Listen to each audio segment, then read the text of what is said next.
nature's most efficient killer has just caught the scent. Someone is about to die. The first kill is just a trigger.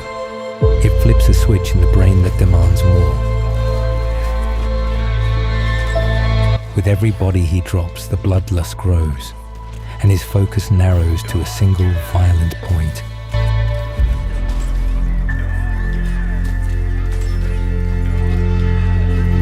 Each kill, a dopamine-induced pleasure. And so, the battlefield rings with his battle cry.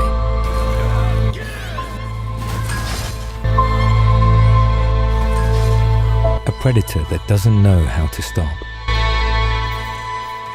The Buckius aggressivus, better known to the locals as a Bucky Main. Logic has left the building. The brain is now just a biological machine designed to pump steel and harvest souls. Every shell loaded is a signed death warrant. He isn't playing a game anymore. He's conducting a symphony.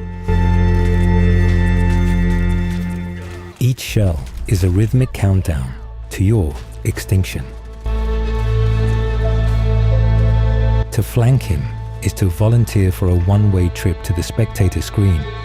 He will waste you, discard you, and be back to his frenzy before your body even hits the floor.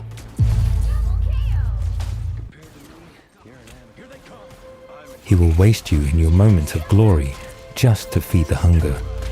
To him, your ultimate isn't a threat. It's just a louder, shinier way to die.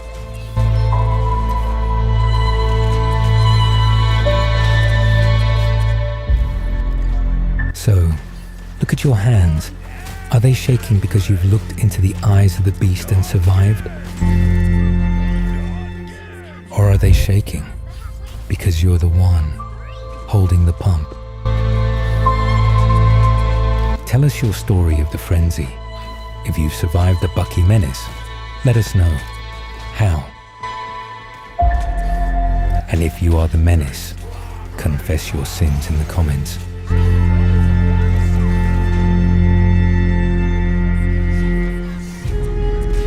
Bucky Mains are a menace, and they need a therapist.